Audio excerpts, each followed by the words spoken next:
Are you chronically ill and self-hate is getting you down? I got you covered. 'Cause that's what's coming next.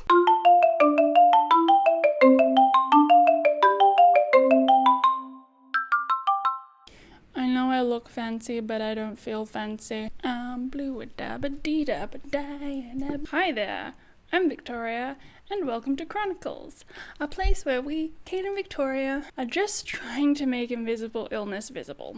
If you've stumbled onto this corner of the web for the first time, I would love for you to be a part of our family as we chronicle our sick-ass adventures. We post weekly when we have the spoons, which is almost never. But anyway, on to the video. If you've been following Chronicles, you would have noticed that I haven't been around. Aside from some really personal stuff, which I can't talk about, and general horrible health, which there's no point talking about right now. I've been dealing with the very debilitating feeling of feeling like a complete failure of a person. So today, I wanted to talk about feeling like a failure and frustration with chronic illness. I don't want this video to be depressing. Like, I had other videos planned, but I just wanted to be real. I mean, honesty and authenticity is the point of this whole channel.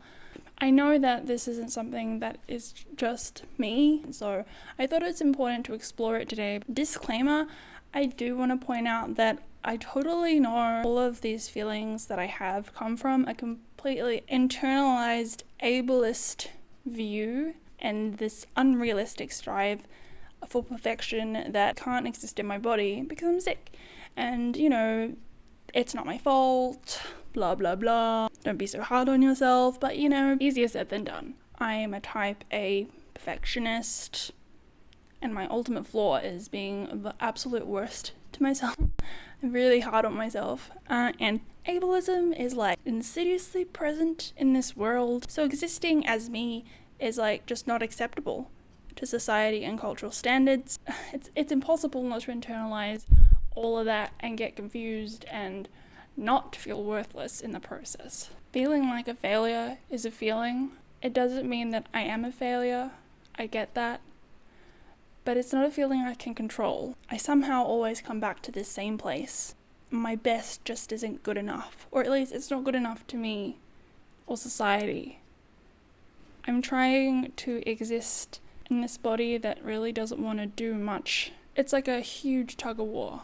The spirit is willing, but the flesh, it's weak. Right now, I feel like so crap, and it's raining, but I knew that I had to make this video because I haven't been able to make any videos, like literally haven't had the capacity, mentally, physically, emotionally, all that stuff. It's really hard not to see that as a failure.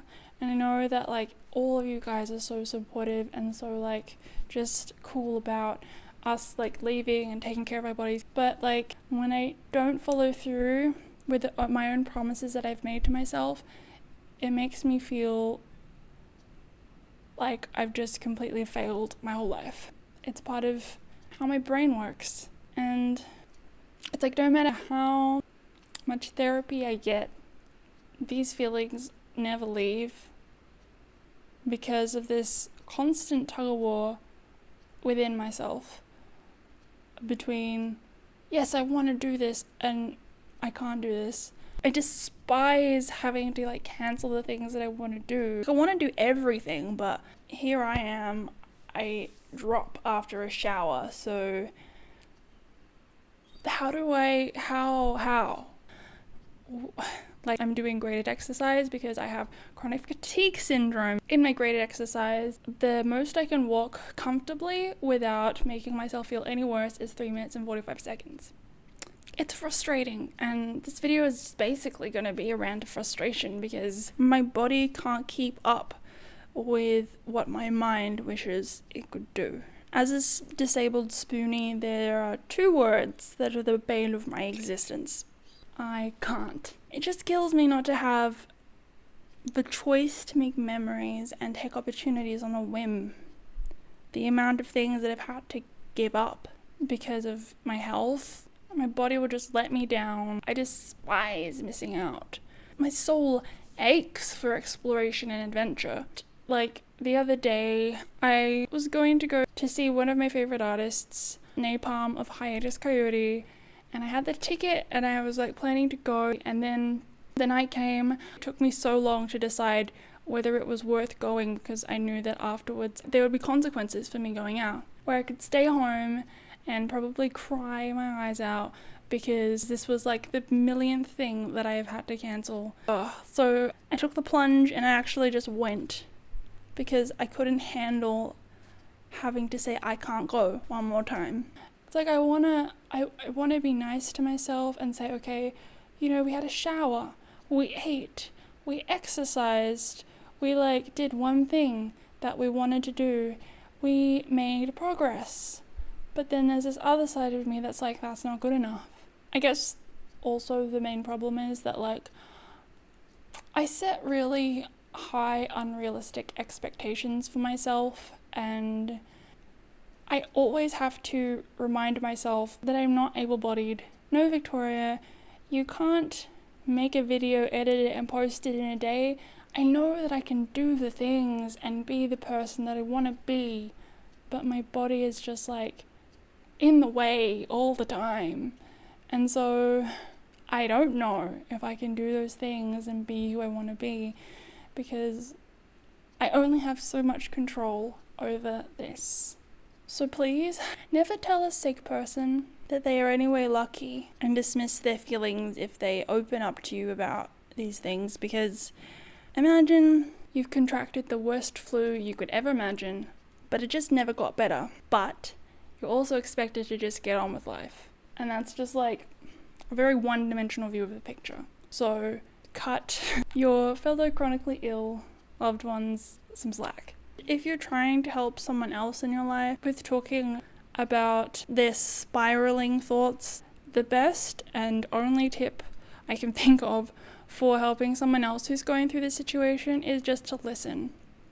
Don't try to talk them out of the feelings that they have. Listen, don't interrupt, and be present with them.